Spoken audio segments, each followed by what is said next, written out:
Irmão espírita, se você sente nesse momento que precisa reativar ou potencializar a sua vida espiritual, então está na hora de você resgatar e descobrir verdadeiramente qual é o seu propósito espiritual, para que você fique em paz com a sua consciência. Qual preço você está disposto a pagar pela inércia espiritual, se é que você já não está pagando? O preço do medo, do estresse, da frustração, da ansiedade ou da depressão? O preço dos problemas de saúde, dos problemas familiares e problemas no trabalho? O preço do desequilíbrio energético e espiritual? Da dor na consciência e, por fim, o alto preço do retardamento evolutivo? A hora da reativação chegou. O Sintonia no Bem, em parceria com as Casas Espíritas da nossa cidade, Jataí, tomaram a iniciativa de criar o evento Reativação Espiritual para ajudar você a reativar a sua conexão com a espiritualidade e descobrir o seu propósito espiritual, para que você se sinta em paz com a sua consciência e volte a reacender o calor de Jesus no seu coração. Reativação espiritual vai ser algo diferente do que você já viu no movimento espírita. O evento contará com vivências práticas, com muito calor humano e também entretenimento, com a parte teórica de palestras e também com muitas práticas e interações. Teremos palestras musicais, apresentações artísticas, práticas de meditação, dinâmicas espirituais em grupo e muito calor humano. Reativação espiritual. Em novembro, no Centro de Cultura e Eventos de Jataí. Clique no botão que está nessa página e reserve sua cadeira agora.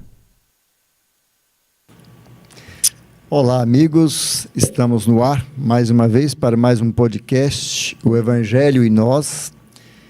E desde já nós agradecemos a todos, que nos acompanham, que às vezes nos acompanham ao vivo e às vezes também assistem depois o nosso programa pelas plataformas do YouTube.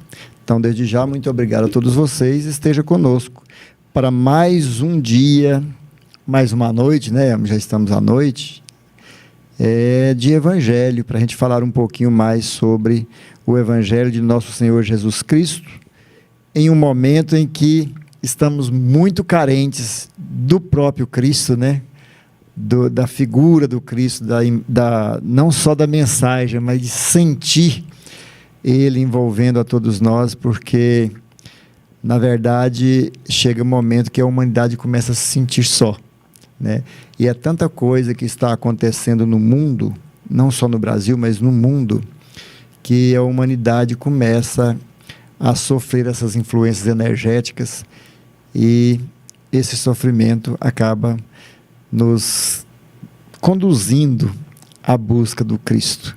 Então, que Ele esteja conosco e que seu Evangelho venha acalentar os nossos corações. Boa noite, Cláudio, e boa noite, meu amigo Elmes. Boa noite, Sam, boa noite, Cláudio, boa noite a todos aqueles que estão participando conosco, direto ou indiretamente.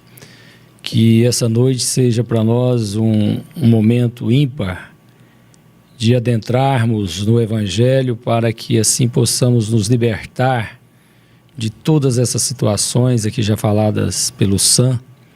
E como é certo que a humanidade caminha e somente através dessas situações difíceis é que nós vamos percebendo que sem Jesus, sem essa mensagem vivida, nós não chegaremos a lugar algum.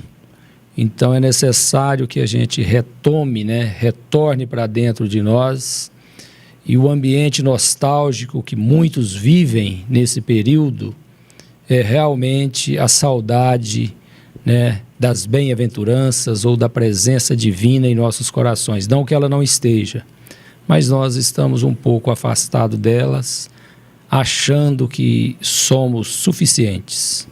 Exato.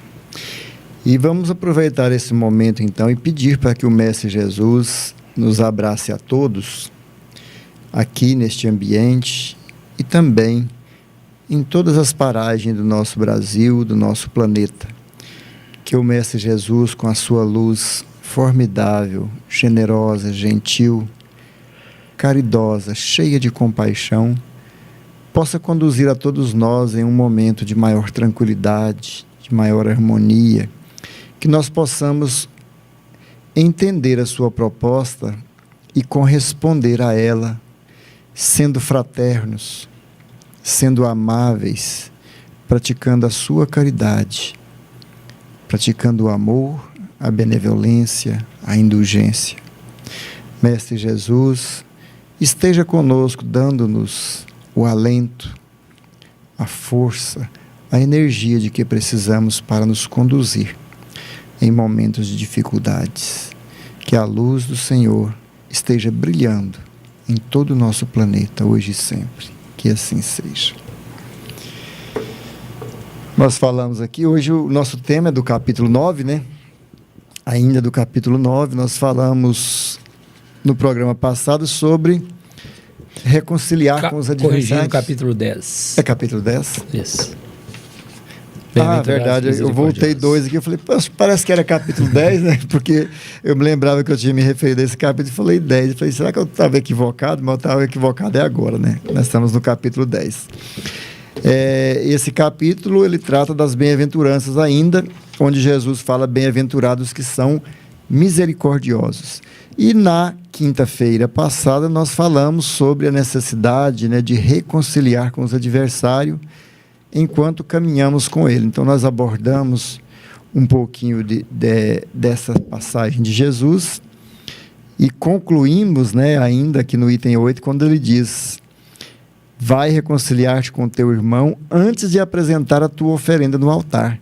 Que muitas das vezes nós nos preocupamos tanto com os afazeres religiosos, né, com estar nas casas de oração, às vezes com aqueles compromissos que fazemos, que achamos que trarão uma benesse, e tudo isso é lógico que é benéfico, mas Jesus fala, antes de trazer a oferenda, tudo aquilo que você for ofertar a meu Pai, antes disso, volta lá e reconcilia com o teu adversário, porque é esta a finalidade maior da nossa existência, é essa reconciliação com os adversários de outrora, e para que a gente possa, né, nos conduzir verdadeiramente como filhos de um único Pai, de um mesmo Pai, de uma mesma família universal, como Jesus nos falou, né? Cada vez mais expandindo esta união fraterna. Então, este capítulo trouxe muito disso daqui. Você quer falar alguma coisa a respeito disso daí ou já entra no tema? Não, eu quero falar assim, de forma geral, mas enfatizando o nosso tema de hoje, né, que é o cisco e a trave no olho, mas fazendo uma reflexão, quando Jesus disse que iria ao Pai, mas não nos deixaria órfãos e enviaria, pedia ao Pai que mandasse um Consolador para que ficasse conosco para todos os tempos. E a gente, nos dias atuais, e o Evangelho é para todos os tempos, mas parece que ele nunca foi tão apropriado, cada tópico, cada frase, né, que você lê, você percebe que ele está assim, atuante, né? Ele está muito claro para tudo isso que nós estamos vivenciando. Não somente as questões políticas atuais, a gente está num momento assim, mas a gente, fazendo uma análise assim mais ampla, a gente vai percebendo que de algumas décadas poucas para cá, 2 décadas, a situação tem, assim, afunilado nesse aspecto da indiferença, da intolerância em todos os campos da sociedade, né, nas religiões, enfim. E a gente está chegando, parece que assim, num ponto determinado que as coisas perderam-se o controle. Os seres humanos perderam o sentido de humanidade, né, de irmãos que somos até dentro da família. Isso tudo perdeu-se, assim, aquele respeito, aquele brilho que nos apresenta o sentido da família. Então, recorrendo ao Evangelho, a gente vê que ele trata de tudo isso, né? Quando você fez aí esse preâmbulo do que nós estudamos na semana passada, e aqui o que nós vamos entrar, né? E a gente fala o cisco e a trave no olho, como a gente tem apontado, como a gente tem julgado tantas situações e a gente não para perceber que tudo isso há um embaraço entre nós para um objetivo só. Qual é o objetivo da humanidade se não é alcançar dias melhores? Exato. E nós estamos num momento truculento onde estamos passando uns por cima dos outros. O Evangelho vem e traz, fala, peraí, calma, olha que não funciona assim. Se continuarem, né, vamos ter que todos, depois arrastando, dar as mãos a si mesmo, como inimigos, para ver se reerguem. Esse tema nós falamos dele na quinta-feira passada aqui no programa. Eu achei ele tão interessante que eu levei esse tema, né, para a exposição pública ali, para a gente falar dele, porque é muito relevante. E aí a gente começa a perceber as situações atuais e a gente percebe as palavras de Jesus, que ele falava, tudo passará, mas as minhas palavras jamais passarão. Então, como você disse, ela é muito atual. E aí a gente fica lembrando e vendo os problemas de agora, né? Como falou assim, reconcilia-te urgente com teu adversário enquanto caminhas com ele, para que ele não te entregue ao juiz e você seja lançado em uma prisão, né? E ali você ficará até pagar o último centil. Então nós observamos nessa proposta de reconciliação com o adversário o quanto nós temos, e ela conjuga com esse do cisco no olho, que é o julgamento também do outro, né? Então nós vemos isso daí, o tanto que nós estamos sofrendo uma provocação externa, uma provocação do mundo, e nós estamos falhando. Por exemplo, as provocações coletivas, elas vêm às vezes por enfermidades, como foi o caso da Covid. E o que aconteceu quando veio uma provação?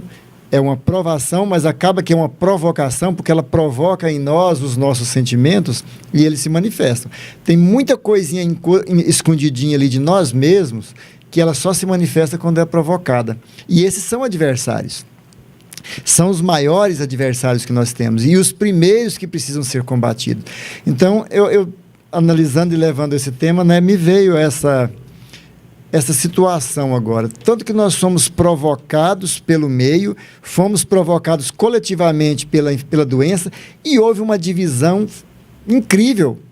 Uns que eram contra, outros que eram a favor, uns ficam em casa, outros fora de casa, uns têm que trabalhar, outros não têm, culpa o outro por uma coisa, fecha as igrejas, abre as igrejas, não tem escola, e tudo isso gerou uma completa desordem mental. E o que aconteceu? A divergência de opinião, apenas por divergência de opinião, nós vimos que temos um adversário externo.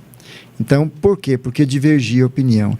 E aí tivemos um outro momento de provocação coletiva aqui, num ambiente menor, no Brasil, que nem é tão pequeno assim, né? 207 milhões de habitantes. Então, nós tivemos mais uma provocação. Tivemos a eleição mais polarizada da história, onde chegamos a níveis alarmantes, né, de grosseria de um lado e de outro. E como nós nos comportamos diante disso nesse momento em que fomos provocados novamente os nossos sentimentos? Falhamos novamente, porque começamos a olhar nas redes sociais, ou no meio espírita, ou na nossa família, ou no nosso meio de lugar onde trabalho, a divergência de opinião. E a opinião, ela foi suficiente para me afastar do outro, torná-lo meu adversário, ou eu tornar um adversário por causa de divergir a opinião. Então aí eu fui analisar e falei, como essas provocações são importantes para a gente reconhecer não o adversário de lá, o amigo que a gente vai apontar o dedo, mas apenas para a gente ver o quanto nós temos um adversário ferrenho que precisa ser encontrado, trazido para fora e trabalhado, conversado com ele, pacificado, né? Reconciliar com ele é pacificar. Então eu estava vendo essa situação e achando muito interessante. E como você falou, assim, parece que o homem perdeu um pouco da humanidade, o ser humano. Eu estava esbarrei numa notícia ontem, né, que já está ficando um pouquinho apagado, ficando comum, a guerra da Ucrânia e da Rússia, né? Um jornalista falando, né, colocou lá a manchete que a Rússia já perdeu mais ou menos 100 mil do seu contingente, 100 mil soldados de seu contingente. Falei, poxa, 100 mil soldados. Não é ferramenta de guerra, são homens, são seres humanos. Foram 100 mil pessoas mortas. 100 mil filhos que não voltam para casa, 100 mil pai que às vezes não vai voltar, 100 mil esposo que não vai voltar para casa. Então, é muito triste ver um cenário desse na Terra em pleno século XXI. E por causa de quê? Do adversário maior, que é o interno. Esse adversário que nós camuflamos para apontar do outro, que é mais fácil identificar lá do que aqui. E olha que essa situação está generalizada, né? Ela não está em blocos isolados. Ela tomou conta de forma geral. E a gente fica assim lembrando de nós espíritas, com aquilo que a doutrina espírita nos traz para nós, né, espíritas, repetindo isso, com a clareza, e não que devemos nos condenar, mas é preciso que a gente reflita sobre as consequências de tudo isso para cada um de nós, que temos a certeza que somos espíritos imortais. E vamos chegar diante do juiz. Que a vida continua, né? Que nós vamos retornar à pátria espiritual e vamos sentir o peso de tudo isso que nós todos estamos provocando, enquanto que nós deveríamos talvez nos posicionarmos como ponto de equilíbrio para todas as situações. Óbvio, não estamos falando de seguir os mesmos ideais, mas respeito, manter o equilíbrio. Então, é o que você falou, nós estamos falhando de forma muito grave. O Evangelho ou a doutrina espírita, muitos de nós, uma boa parte, tem muito conhecimento, mas conhecer e internalizar e viver está muito distante uma coisa da outra. Nós provamos isso agora. E entrando no tema também, né? Então aqui, falando com o Elmes, não vamos... Eu já vou assumir aqui, né? Eu não vou tentar ver o cisco no olho do outro, não. Quem errou fui eu. Um exercício, eu vou começar a remover a trave que está aqui. E o Evangelho é para isso, né? E ainda conversando aqui... É tão interessante que esse tema que eu fui expor em uma casa, depois fui expor em outra, e eu perdi o tema, né, como eu estava te falando. Então, eu tive que preparar por 3 vezes. Na segunda vez também por um erro operacional do descuido meu, né? Perdi novamente. Eu falei, mas então tá certo. Então, foi 3 vezes que eu tive que ler, reler e aprender. Então, antes de passar... Ele estava falando assim, o cisco está a trave está no seu olho, então isso aqui é para você. Então, eu assumo isso também, porque falhamos, né? Nós temos que ter essa consciência que falhamos. Todos nós apontamos o dedo para um ou para outro, nesses momentos de pandemia e nesses momentos de polarização. Todos nós apontamos. Então, eu assumo essa minha falha. E esse tema, ele foi... interessante, porque ele me alertou também, porque não é o fato de eu não brigar com o outro, né, eu discutir, mas eu ficar falando, fulano está errado, fulano, olha isso, olha aquilo, eu estou vendo um cisco, né? Mas a trave maior está aqui. É igual aquela história, quanto mais Pedro me fala de João, mais eu fico conhecendo Pedro. A gente tem que tomar cuidado com isso. Então vamos fazer uma leitura para a gente... continuar, né? Que nós já estamos dentro do assunto. Então, esse aqui é do item 9 do capítulo 10. O cisco e a trave do olho. Porque vês um cisco no olho do teu irmão, tu que não enxergas uma trave no teu olho? Ou como dizes o teu irmão, deixa-me tirar um cisco do teu olho, tu que não vês uma trave no teu? Hipócrita, primeiramente tira a trave do teu olho, e então verás como poderá tirar o cisco do olho do seu irmão. Então aqui Jesus faz o processo reverso também, né? Ele não fala só do outro, fala de mim para o outro e do outro para mim, né? Por que você vê? E por que o outro te vê, né? Vê um cisco e não vê a trave no seu olho. Então, é exatamente o que nós estávamos falando aqui neste capítulo anterior. a trave é esse adversário, eu tenho que me esforçar. A trave é uma viga, né? Vamos dizer assim, uma vigota, né? Uma sustenta um telhado, sustenta um telhado. Ela está atravessada no meu olho. Mas eu teimo em tentar ultrapassá-la para ver coisinhas insignificantes lá do meu irmão apontando o dedo, né? Então, esse trabalho aqui, Jesus nos chama de hipócrita, o que realmente o somos, né? Nós temos que assumir isso, somos hipócritas em muitos momentos de nossas vidas, porque às vezes estamos falando de um defeito do outro que é exatamente o meu maior defeito. Nós estamos apenas projetando em alguém, né, para ter aquele processo de fuga da minha realidade, aqueles mecanismos de fuga do ego, né? Eu não estou preparado ainda, ou não tenho interesse em rever esses conceitos, em analisar essa situação minha, mas eu estou bem apto para julgar, para apontar o dedo e ver do outro. É interessante que você falando aí, eu pensando aqui, a gente julgando os outros, então a gente começa assim: fulano é bom, mas aí a gente vai citar os defeitos que a gente está vendo diante da catarata que tampa os nossos olhos. Se fosse aquela época, tivesse catarata, não seria a trave, seria a catarata. E se a gente talvez fizer um exercício contrário, eu acho que a tendência é melhorar. A gente dizer assim: olha, o Sam é um cara muito esquisito, mas ele é bom nisso, naquilo outro, então a parte boa vai sobrepor, porque a gente relata primeiro só um fio de bondade e depois, né, adjetiva com as coisas ruins que a gente está vendo. E aí eu me lembrei daquela historinha, né, do senhor que caminhava com os seus seguidores e passaram por um cadáver de um animal, né? E todo mundo tampou o nariz e, né, fez vômito. Nossa, mas que coisa! E aí o mestre olhou e falou: olha, mas que dentes lindos ele tem.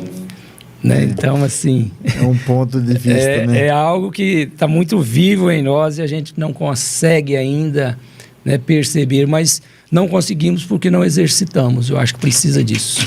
E a gente precisa de entender essa proposta que a doutrina espírita nos oferece, de que somos seres encarnados e todos nós somos diferentes, todos nós estamos em níveis diferentes, né? Às vezes um companheiro que eu quero que me entenda como eu me vejo, ele não tem essa condição ainda. Às vezes um companheiro que quer que eu o veja também, eu não tenho essa condição de vê-lo daquela forma. Então é por isso que a caridade, como entendia Jesus, é a proposta mais perfeita para que a gente possa verdadeiramente ser um homem de bem, né? Que é a benevolência, a indulgência e o perdão. Então, quando a gente pratica isso daí, eu acho que é a cartilha máter para qualquer ser humano que fala assim: não, eu quero ser melhor. Usa essa cartilha. Esses 3 itens, nós teremos condições de nos transformar com muita vitalidade, né? E mais rapidamente, dar passos mais largos. E outra coisa, né, Sam? Nós temos o modelo, né, que é o nosso governador do planeta, Jesus. Então, ele é o modelo. Bom, nós não temos condições de alcançá-lo por esses períodos, mas nós podemos imitá-lo. E ele deixou um grande legado, e a gente pode citar 2 importantes. Um, que ele é aberto para todas as religiões, todas as crenças, foi quando ele foi buscar Saulo, né? E ele já sabia de toda aquela caminhada, aquelas atitudes daquele homem muito rude, né? Muito duro, aliás, assassinando irmãos, enfim. E ele sabia que aquele homem tinha boas qualidades. Então ele apostou no que ele tinha de bom, sabendo que como diz a ficha dele era muito suja, mas ele tinha algo de bom. E também, aí dentro da doutrina espírita, quando ele encontrou com o senador Públio Lentulus, né, o Emmanuel, então ele estava diante de um homem da lei humana, mas ele via naquele homem um futuro brilhante.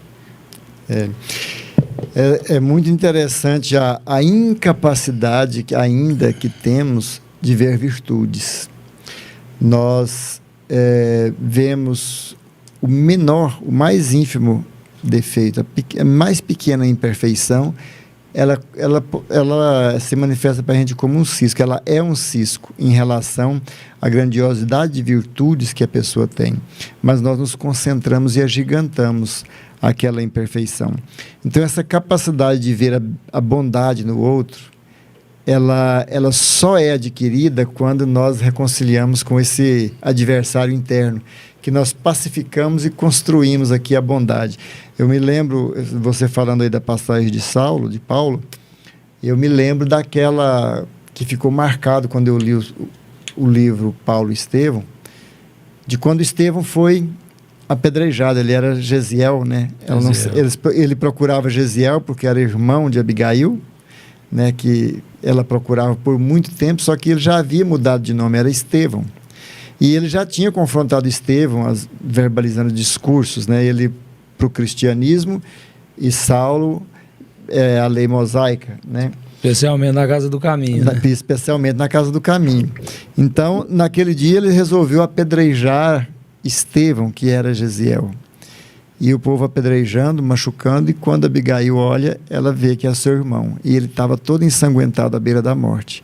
E ela fala para Paulo, que aquele era Gesiel. E ele pede que o soldado retire e coloque no escritório. E vai só ele e Abigail. Porque ele também não podia mostrar fraqueza diante do soldado. Ele era disciplinado.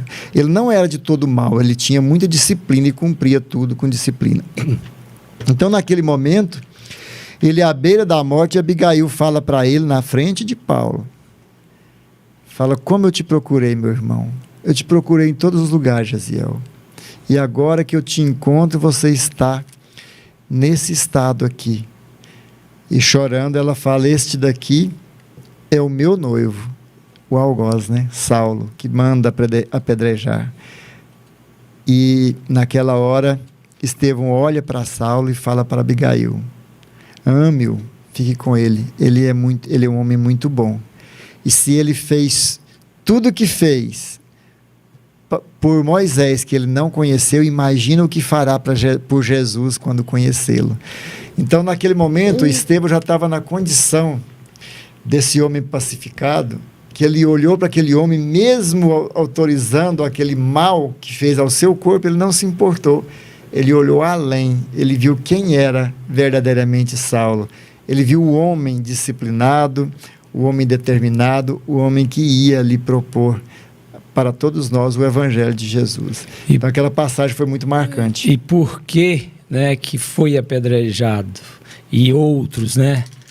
Como Jesus foi crucificado, enfim, é porque aqueles homens que julgavam via o cisco no olho do outro, então tinha que jogar pedra, né? E tinha uma trave tão grande que não conseguia perceber. Não percebia. O que aquelas pessoas faziam de mal?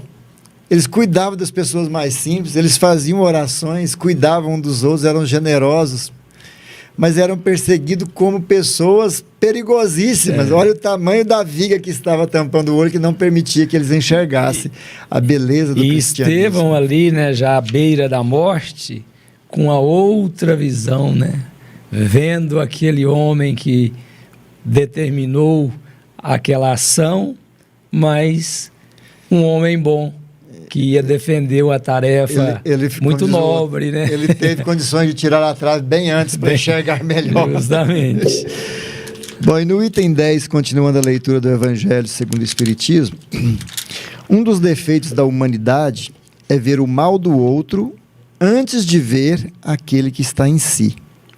Para julgar-se a si mesmo, seria preciso poder olhar num espelho e, de alguma maneira, transportar-se para fora de si, considerar-se uma outra pessoa e perguntar-se: o que eu pensaria se visse alguém fazer o que eu faço? Incontestavelmente, é o orgulho que leva o homem a dissimular para si mesmo seus próprios defeitos, tanto os morais como físicos. Então, essa proposta aqui é a proposta do conhece-te a ti mesmo. Se nós tivéssemos condições de afastar e nos ver, nós íamos enxergar a enfermidade. Nós temos mais dificuldades porque, para mergulhar na nossa psique e perceber as doenças que ainda trazemos, a gente precisa de ter uma vontade muito grande e principalmente uma imparcialidade para que a gente possa olhar e entender. Porque não adianta só olhar e comparar com o outro. A gente tem que olhar e compreender. Sem dúvida, né? E aqui deixa muito claro, né, que a grande chaga é o orgulho, né? Então ele é o mote, né, é a fonte, é o dínamo de todas essas situações do espírito encarnado em relação ao seu próximo, né? E o que é o orgulho, assim, como diz outro, no fino trato, para a gente entender?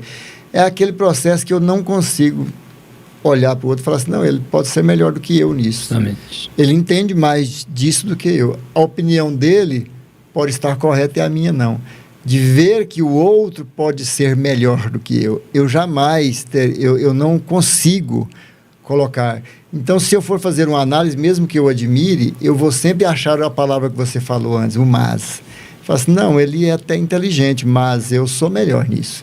Ele é até isso, mas isso é o orgulho falando. Eu errei, mas... O orgulho, então, ele fala muito alto e ele faz com que a gente acabe se desviando do foco real, da realidade mesmo que a gente precisa enxergar.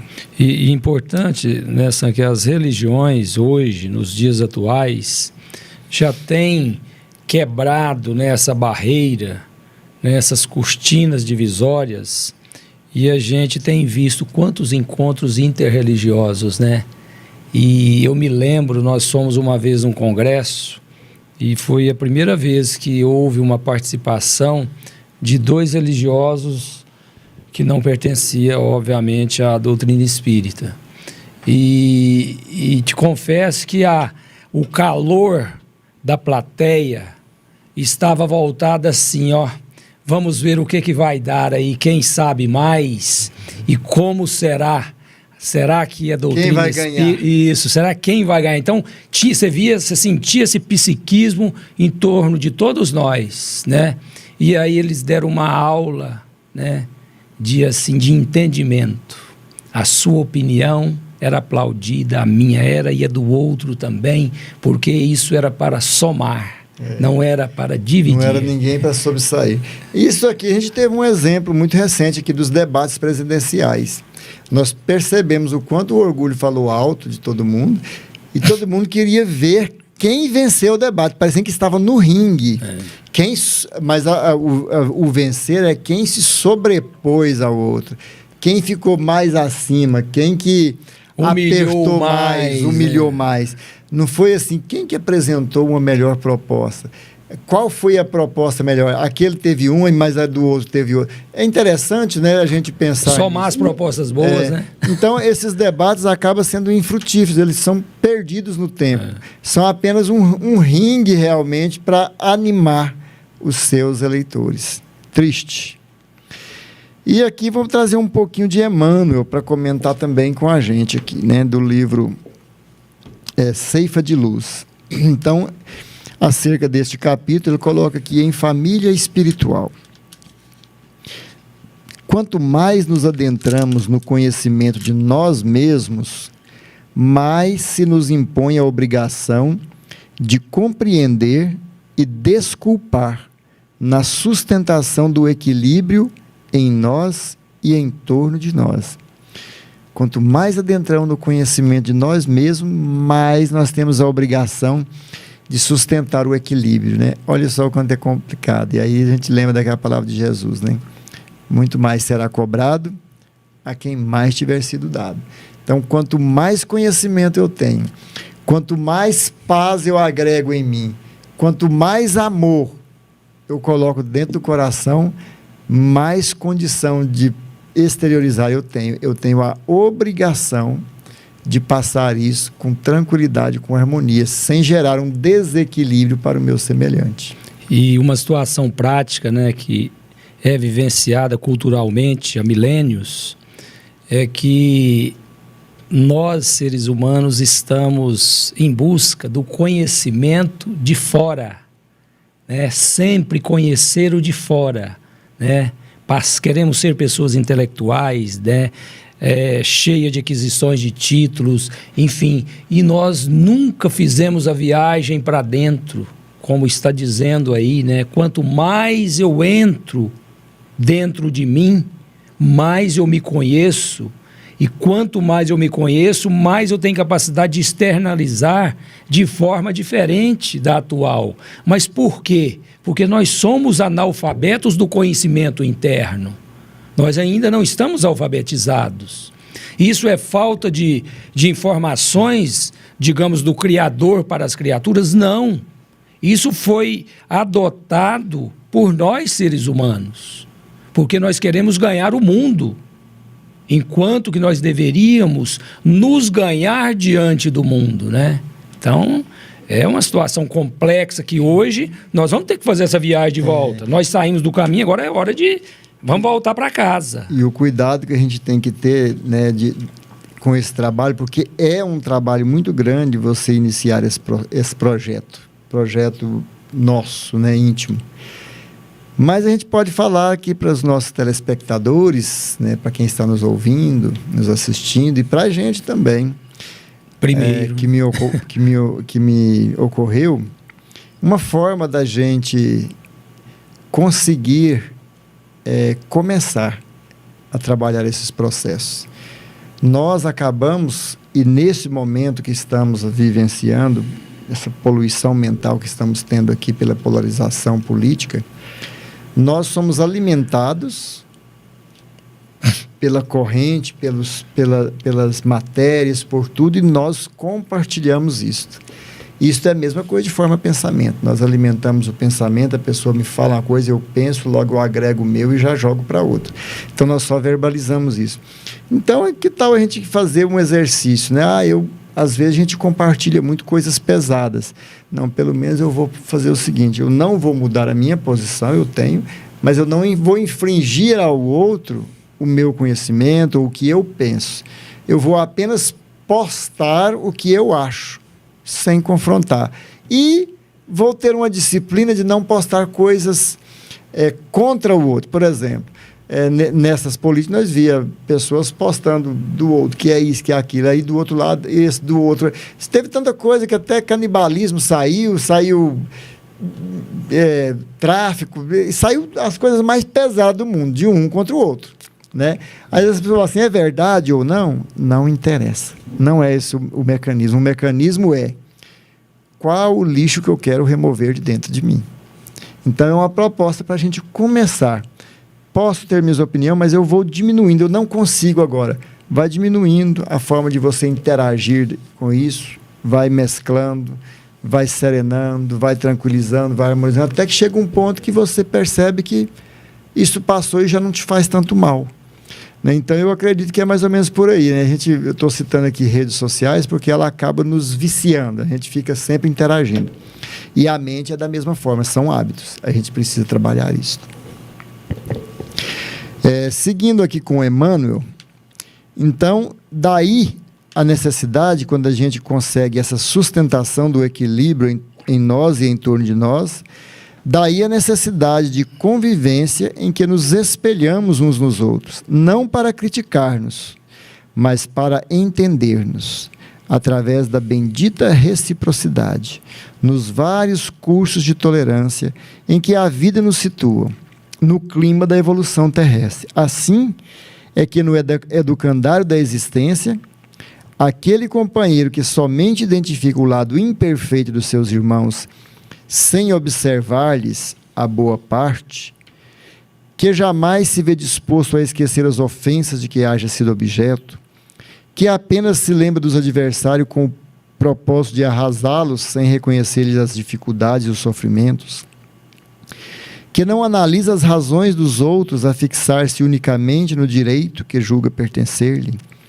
que não se enxerga passível de censura ou de advertência em momento algum, que se considere invulnerável nas opiniões que emita ou na conduta que expose, que não reconhece as próprias falhas e vigia incessantemente as falhas das alheias, que não se dispõe a pronunciar uma só frase de consolação e esperança em favor dos caídos na penúria moral, que se sensibiliza da verdade exclusivamente para ameaçar ou ferir, será talvez de todos nós aquele que mais exija entendimento e ternura, de vez que, desajustado na intolerância, se mostra sempre desvalido de paz e necessitado de amor. Então a gente precisa de, como o Emmanuel fala aqui, né? Nós projetamos no outro as nossas enfermidades.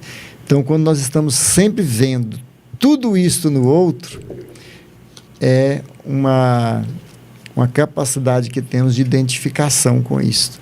Então, às vezes, nós somos os maiores necessitados de oração, de cuidado, de zelo e também da bondade alheia. E grande parte, né, das doenças psíquicas, físicas, né, são provocadas por essas tiradas nossas, né, de estarmos lá de fora. Então isso vai nos intoxicando e nós vamos adoecendo. Nós não conseguimos detectar qual é a causa da doença, né? Nós ficamos procurando e a causa da doença está justamente nesse ponto, né? Nessa falta de percepção da vida, nessa falta de entendimento de você mesmo. Quando a gente faz essa viagem para dentro, então a gente percebe essa trave que nos perturba, que nos enceguece, mas é importante que a gente entenda e fale, olha, eu sou tudo isso ainda, de fato. Porém, me dou o direito de modificar, né? E aí a gente vai, porque a gente não pode fazer uma cobrança radical, nem do outro, nem de si mesmo. Mas é preciso de fazer um movimento, né? Eu não posso me julgar também como o ser humano, né, mais execrável da sociedade. Mas eu preciso de reconhecer que eu tenho todas essas falhas e trabalhar elas. Porque se eu fizer esse julgamento muito pesado sobre mim, eu não consigo me reerguer, né? E aí vem o projeto da reencarnação. Me lembrei agora. Olha como que ele faz conosco. Se ele não põe um véu para que nós não ficamos morando no passado, mas flashes chegam e a gente caminha em busca de dias melhores. Então, assim, nós aqui nesse projeto precisa de fazer a mesma coisa em relação ao outro e a nós mesmos, né? Porque se eu não me enxergo, aí a lição aqui é bem dura. Eu só vejo o mal do outro. E aqui Emmanuel continua também, uma leitura aqui interessante, que vai falar do que você acabou falando, né? Essa aqui está no Reformador, na revista Reformador. É o olhar de Jesus. Recordemos o olhar compreensivo e amoroso de Jesus, a fim de esquecermos a viciosa preocupação com o arqueiro no olho do vizinho, que por muitas vezes aparece no campo visual dos nossos irmãos de luta. O Mestre Divino jamais se deteve na faixa escura dos companheiros de caminhada humana. Em Bartimeu, o cego de Jericó, não encontra o homem inutilizado pelas trevas, mas sim o amigo que poderia tornar a ver, restituindo-lhe deste modo a visão, que passa de novo a enriquecer a existência. Em Maria de Magdala, ele não enxergava a mulher possuída pelos gênios da sombra, mas sim a irmã sofredora, e por esse motivo restaura-lhe a dignidade própria, nela plasmando a beleza espiritual renovada, que lhe transmitiria mais tarde a mensagem divina da ressurreição eterna. Em Zaqueu não identifica o expoente da usura ou da apropriação indébita, e sim um missionário do progresso enganado pelos desvarios da posse. E por essa razão, devolve-lhe o trabalho e o raciocínio à administração sábia e justa. Então, em cada um dessas passagens, cada uma dessas pessoas que Jesus operou um milagre, né? Ele acaba que... Deixa eu só desligar aqui. Ó. A música tá boa, mas nós vamos ter que desligar.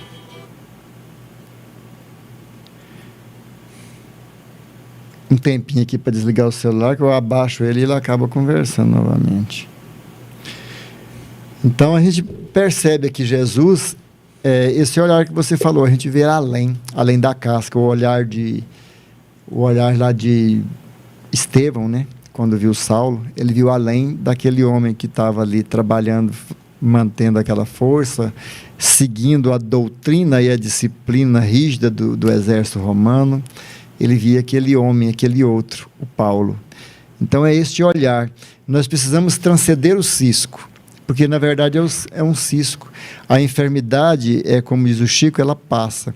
Ela nos permite, nesta vida, em se aflorando, a gente trabalhar e fazer um novo modelo, um novo fim, uma nova oportunidade, né? Fazer a nossa transformação. E a gente evidenciar a imperfeição do outro é de uma crueldade muito grande, assim como é também a pessoa evidenciar defeitos da gente que às vezes a gente não acha que tenha na intensidade que vem. Então isso é de uma crueldade muito grande, porque faz a pessoa baixar a estima, e às vezes a pessoa estava com uma motivação para um progresso, né, para uma transformação, e aquilo acaba por jogar por terra isso daqui. Então, há um comprometimento aí também.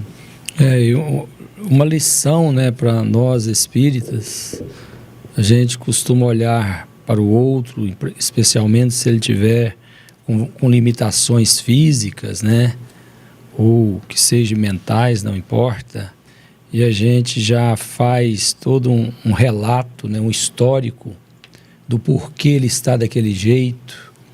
Então a gente está... É bem característico de alguns espíritos. Então a gente está tão cego que a gente consegue ver o que não é permitido ver, né? E a gente já dá o prontuário de toda aquela história, né, belíssima daquele espírito encarnado que por uma bênção do Criador está aí nessa condição abençoada, e a gente... É a justiça divina. Eu estava expondo um tema há pouco tempo e falando exatamente da prisão do corpo, né, físico, né, das consequências por nossa imprevidência, que às vezes o quanto nós precisamos, né, agradecer por um corpo perfeito, por ter um trabalho, uma casa, porque muitas pessoas, alguns vêm com limitações físicas, presos em um corpo físico, para se redimir de faltas cometidas. E quando eu olho lá atrás, tem uma pessoa numa cadeira de roda, né, e muito debilitado fisicamente, né. Eu falei, graças a Deus que um mentor espiritual achou um foco e eu consegui conduzir, porque na hora meu olho foi direcionado. Eu falei, poxa, mas é injusto, né? A pessoa vai receber uma mensagem, eu querendo passar aqui uma mensagem de conforto, de consolação, e esse irmão que está aqui sofrendo já vai falar assim, não, eu estou desse jeito aqui porque eu mereço mesmo, porque eu fiz muito mal na vida passada, né? Aí graças a Deus que nos veio ali a intuição de falar o quanto tantos estão nessa situação e tem uma luz muito mais grandiosa do que muitos que estão em perfeito estado, né? Igual a gente vê, por exemplo, o Gigante Deitado, né, que tem uma história belíssima, quanto ele foi exemplo de superação, de força, de vitalidade. Quantas pessoas... E existe um palestrante motivacional que ele não tem as pernas, ele tem só o toquinho assim, parece que os cantos dos braços. Esqueci o nome. E ele fala da felicidade, da vida e de tudo. E nós vemos aí milionários, né, de corpos belíssimos, mulheres, homens riquíssimos, praticando suicídio por estarem tão infelizes. Então, graças a Deus, na hora me veio a intuição de conduzir por esse lado, porque quando o olho foi e eu estava conduzindo o tema, né, na hora eu falei assim, poxa, mas é muita maldade, né? A pessoa querer uma consolação e falar, pô, você está pagando, meu caro. Você está na prisão aí porque você cometeu um delito. Quem não cometeu, todos nós, né? Às vezes nós que estamos com um corpo perfeito, temos delitos piores e as nossas penas são maiores, são psicológicas, são conscienciais. Então é um cuidado que a gente tem que ter constante, né? Sempre, né? E eu falei isso porque você falou, né? O espírita, é comum o espírita falar isso, né? Apontar o dedo. Ele é evidente. Né? E tem gente que é evidente, sabe tudo. Um dia o menino falando que tinha um problema no coração e um sopro e tal. E aí vai num tema, um dia a pessoa dá um passe, a pessoa fala, não, é porque no passado você matou muita gente com flechada e agora você veio para sentir... Isso é bom de flecha para acertar só no coração, né? Então outra pessoa vem com outra, ela fala, porque você fez isso, você matou dessa forma. E não é, Deus é tão sábio, a lei de Deus é justa demais. Por exemplo, uma pessoa, conversou há pouco tempo comigo, né, a gente conversando um dia, um companheiro espírita, nós falamos sobre isso, as consequências, né? E nós falamos, poxa, uma pessoa às vezes que mata, queima um outro numa encarnação passada, será que ele tem que vir morrer queimado para pagar? Ou será que não seria útil ele vir e ser um bombeiro e salvar diversas vidas do fogo, apagar incêndios? Né? Então tem muitas formas da justiça divina se proceder, que não seja pela lei de talião, de fazer igual. E, aliás, ela não age assim nunca. Deus é misericórdia, né? Sempre é misericórdia. E há muitas anomalias no corpo físico que são provações, não quer dizer que é expiação. Pois a gente não tem esse olhar profundo para compreender isso. Então, não nos cabe, em hipótese alguma, né? Mas quem não deve, e daí? Eu não posso, talvez ele não deve. Quem vai dizer que ele deve? Eu? Não tem essa capacidade. Não, talvez, né? A gente se vê perfeito, né, num corpo perfeito, mas lá na frente nós vamos contrair um câncer ou uma doença degenerativa muito grave e vamos ter momentos penosos no final da nossa existência, só que lá atrás, no momento, a gente está gozando de boa saúde. Então, não sabemos o dia de amanhã e o melhor que temos que fazer é trabalhar o dia de hoje, fazermos o melhor que pudermos. Essa saúde temporária física não é saúde espiritual. Não é saúde espiritual. Né? Então, nós não sabemos o dia de amanhã. Precisamos plantar boas sementes a todo momento para que ela floresça e dê bons frutos. Né? Chegamos, então, ao final do nosso programa. Nós passaremos na outra... qual será o... Não julgueis... Não julgueis para não serem julgados, né? Não julgueis para não ser julgados. Aquele que não tiver pecado, atire a primeira pedra, né? É uma sequência bacana do que nós falamos, desses dois temas, né? O julgamento, né? A mesma coisa de você ver o cisco, né? Não julgueis para que não sejam julgados. Então, esse será o tema da nossa próxima quinta-feira. O Evangelho está tão entrelaçado que ele não pula de um assunto para o outro. Ele é uma sequência, como as nossas reencarnações são solidárias. Exato. Obrigado a todos vocês que nos acompanharam, né? Que estão nos assistindo pelos canais da Sintonia no Bem. E esperamos que o Evangelho possa trazer transformações significativas para a vida de cada um, como vem trazendo para todos nós, né? Sempre a gente está nos questionando como estamos levando a vida e como estamos trabalhando o Evangelho em nós. Então, é uma pergunta que sempre tem que pairar em nossas mentes. Como está o Evangelho em nós, né? Até o nome do programa. Então, nós despedimos de todos vocês e esperamos que na próxima quinta-feira nós possamos estar juntos com o mesmo tema. Uma boa noite. Deixando a mensagem, né, que o Evangelho é a boa nova, é a boa notícia. Então, é sempre um local aonde devemos todos nós recorrer quando a gente precisar de uma notícia nova, né, de algo bom.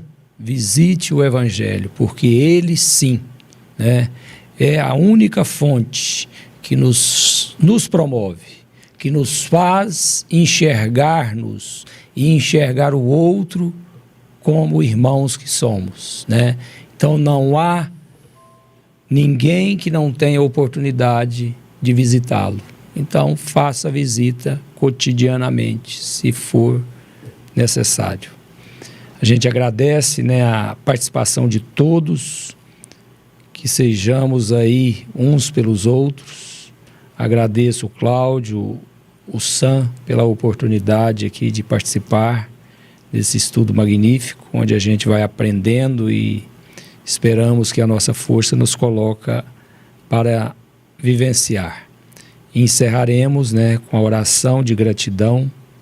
Obrigado, Senhor, pela oportunidade da vida, pela família, pelos amigos, pelo dia a dia do nosso trabalho, das nossas necessidades, do aprendizado, Senhor.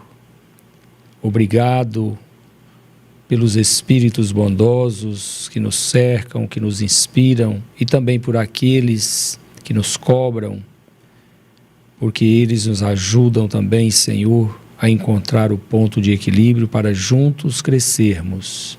Obrigado pela doutrina espírita, por esse estudo, por esse momento, e que a sua paz possa nos transformarmos em pessoas de bem. Abençoe, Senhor, o nosso Brasil e o nosso planeta. Obrigado.